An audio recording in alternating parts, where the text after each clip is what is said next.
اعوذ باللہ من الشیطان الرجیم، بسم اللہ الرحمن الرحیم۔ میں آپ کو بتانے والا ہوں کہ فرشتوں کی دنیا کیسی ہے۔ فرشتے اللہ پاک کی نورانی مخلوق ہیں جنہیں ان کی اصلی شکل و صورت میں دیکھنا انبیاء کرام علیہ الصلوۃ والسلام کے علاوہ کسی اور کے لیے ممکن ہی نہیں۔ یہی وجہ ہے کہ ہمارے ارد گرد لاتعداد فرشتے اپنے کاموں میں مصروف ہیں، مگر ہمیں وہ دکھائی نہیں دیتے۔ اگر وہ انسانی شکل اختیار کر کے ہمارے سامنے آئیں تو پھر انہیں دیکھنا ممکن ہے۔ انسان کی نسبت فرشتے عظیم مخلوق ہیں، اور ان میں بھی بعض فرشتے چھوٹے ہیں اور بعض بڑے ہیں۔ بات کی جائے اگر فرشتوں کے پروں کی، تو فرشتوں میں بعض فرشتوں کے 2 پر ہیں اور بعض فرشتوں کے 600 پر ہیں۔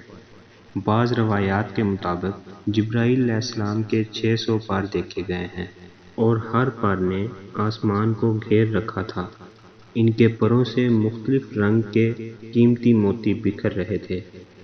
اب اگر بات کی جائے فرشتوں کے قد و قامت کی، تو وہ فرشتے جنہوں نے عرش کو اٹھا رکھا ہے، ان کے قد و قامت کے بارے میں حضرت سیدنا انس رضی اللہ تعالیٰ عنہ سے روایت ہے کہ حضور نبی کریم صلی اللہ علیہ وآلہ وسلم نے ارشاد فرمایا، عرش کو اٹھانے والے فرشتوں میں سے ایک فرشتے کے بارے مجھے بتانے کی اجازت دی گئی ہے، جس کے پاؤں سب سے نچلی 7ویں زمین پر ہیں اور کندھے عرش پر ہیں۔ اس کے دونوں کانوں اور کندھوں کے درمیان اتنی دوری ہے کہ ایک بڑے پرندے کو عبور کرنے کے لیے 700 سال کی پرواز چاہیے۔ وہ فرشتہ کہتا ہے کہ یا اللہ تو پاک ہے جہاں بھی ہے اور جہاں بھی ہو۔ تو اب اگر بات کی جائے فرشتوں کی تعداد کی، فرشتوں کی تعداد کتنی ہے اس کے بارے کوئی تفصیل نہیں ملتی، کیونکہ اللہ پاک کا فرمان ہے کہ تیرے رب کے لشکروں کو اس کے سوا اور کوئی نہیں جانتا۔ بعض احادیث سے معلوم ہوتا ہے کہ انسانوں اور جنات سے فرشتوں کی تعداد زیادہ ہے۔ حضرت سیدنا ابو ذر غفاری رضی اللہ تعالیٰ عنہ سے مروی ہے کہ نبی پاک صلی اللہ علیہ وآلہ وسلم نے ارشاد فرمایا کہ آسمانوں میں کہیں 4 انگلیوں کی جگہ بھی ایسی نہیں جہاں کوئی نہ کوئی فرشتہ سجدہ ریز نہ ہو۔ اور حضرت سیدنا عبداللہ بن مسعود رضی اللہ تعالیٰ عنہ سے مروی ہے کہ نبی پاک صلی اللہ علیہ وآلہ وسلم نے ارشاد فرمایا، قیامت کے روز جہنم کو اس حال میں لایا جائے گا کہ اس کی 70 لگامیں ہوں گی، اور ہر لگام کے ساتھ 70,000 فرشتے ہوں گے جو اسے کھینچ کر لا رہے ہوں گے۔ فرشتوں میں ایک اہم خاصیت پائی جاتی ہے۔ وہ خاصیت یہ ہے کہ یہ اللہ تعالیٰ کے حکم سے اپنی شکل و صورت کے علاوہ کسی اور کی شکل و صورت بھی اختیار کر سکتے ہیں۔ یہ صورت کسی ایسے انسان کی بھی ہو سکتی ہے جسے دیکھنے والے پہچان لیں۔ انسانوں کے علاوہ کسی اور جاندار کی صورت اختیار کرنے کی فرشتوں کے پاس طاقت ہے یا نہیں، اس کے بارے قرآن و سنت میں کوئی صراحت یا ذکر نہیں ملتا۔ ان کی انسانی شکل اختیار کرنے کے کچھ واقعات ضرور ملتے ہیں جن سے یہ اندازہ ہوتا ہے کہ فرشتے اللہ تعالیٰ کے حکم سے دیگر شکلیں بھی اختیار کر سکتے ہیں۔ حضرت ابراہیم علیہ السلام کے پاس فرشتے انسانی شکل میں آئے اور حضرت ابراہیم علیہ السلام فرشتوں کو پہچان نہ پائے۔ پھر فرشتوں کے بتانے پر آپ علیہ السلام کو معلوم ہوا کہ یہ فرشتے ہیں، انسان نہیں۔ اس کے علاوہ حضرت مریم علیہ السلام کے پاس حضرت جبرائیل امین علیہ السلام بھی انسان کی شکل میں تشریف لائے، اور حضرت جبرائیل علیہ السلام سوائے 2 مرتبہ ہر مرتبہ نبی پاک صلی اللہ علیہ وآلہ وسلم کے پاس انسانی شکل میں تشریف لائے۔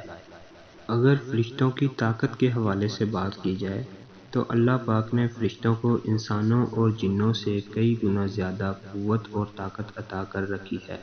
حضور نبی کریم صلی اللہ علیہ وآلہ وسلم نے جب طائف کے مقام پر لوگوں کو اسلام کی دعوت پیش کی تو آپ صلی اللہ علیہ وآلہ وسلم پر وہاں کے لوگوں نے ظلم و جبر کی انتہا کر دی اور نبی پاک صلی اللہ علیہ وآلہ وسلم کو لہو لہان کر دیا۔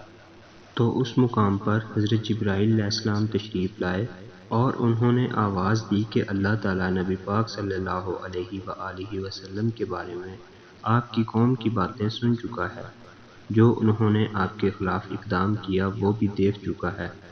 آپ کے پاس اللہ پاک نے پہاڑوں کا فرشتہ بھیجا ہے، آپ ان لوگوں کے بارے جو چاہیں اس فرشتے کو حکم دیں۔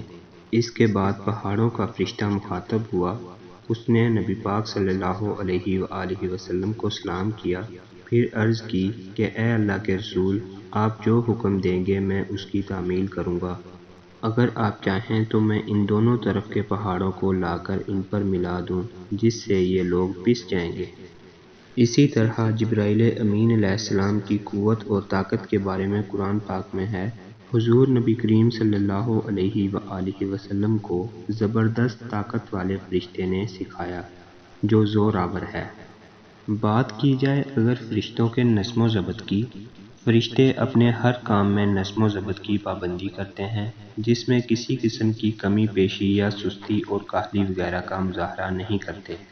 جن فرشتوں کی جب اور جہاں ڈیوٹی شروع ہو جاتی ہے، وہ اس وقت وہاں پہنچ جاتے ہیں اور اسے احسن طریقے سے سر انجام دیتے ہیں۔